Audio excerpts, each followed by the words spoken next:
We've watched some of the most beautiful cities like San Francisco in our country crumble thanks to radical progressives. They're out there with their nutty policies, but you get what you elect. Robberies are up almost 15%, homicides up 10%, car theft up 5%.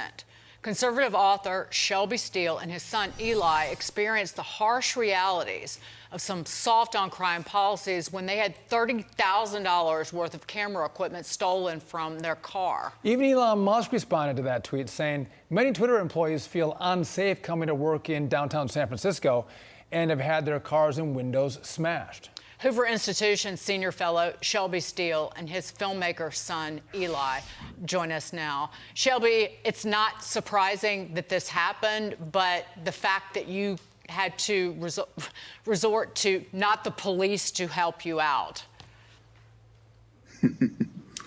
Right. We tried. That was, I think, by reflex. We called the police, and they were indifferent. They hung up the first time on us. We then called again and got a very sweet lady. I don't know anything more about her than that. But she asked us certain questions, and then we got hung up on again. Finally, one of the neighbors in the neighborhood who lived in the same block as the robbery came out, and these people are so used to this sort of behavior in their neighborhood that they have a whole ritualized pattern of responding, and they shared that with us. And we finally got to the police station where they then told us that it was just very unlikely we were going to ever get anything out of this, that we would ever be able to retrieve any of our camera equipment or anything. And while, I might add, while we were in the police station filling out these forms, at least 4 other people who had their cars violated came in and like us were filling out police reports. It's unbelievable. It just we began to have that feeling that it was like a rainstorm. It just didn't stop, and there was no sense that anybody was going to do anything about it. It was the feeling of aloneness. You just hit a blank wall, and too bad.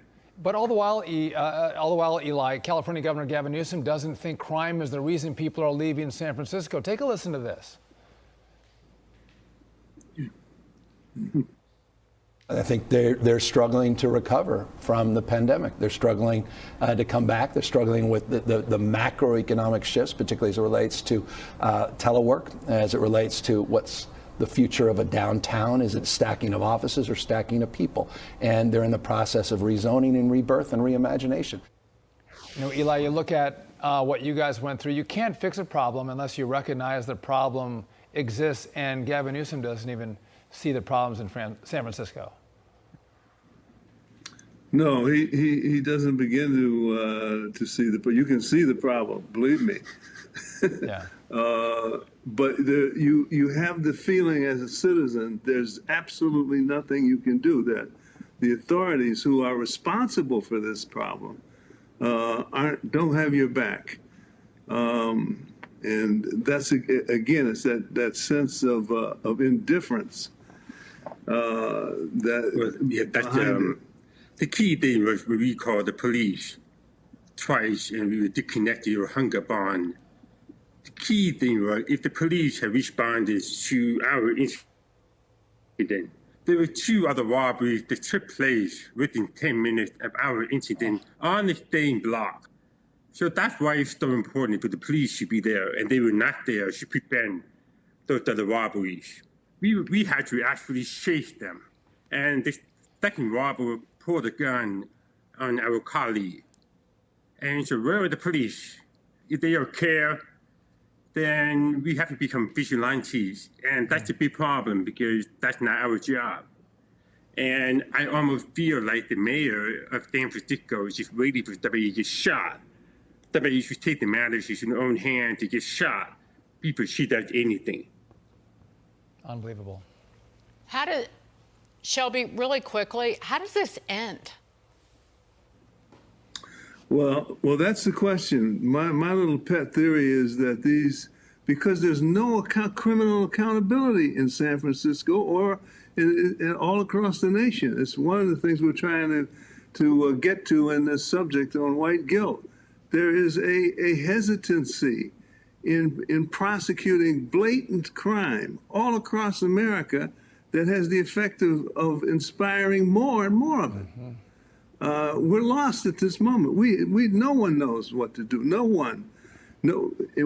The few things that might help, like telling the truth, no one is willing to risk that because we're so timid now about being seen as racist that it's got us stifled, and we all become more vulnerable. It's a good point. I think criminals got to be put behind bars. Shelby and Eli Steele, thank you for joining us. Thanks for sharing your story. Great to see on the both bottom of line. you. Be safe, both of you. Thanks for having us. Thank you.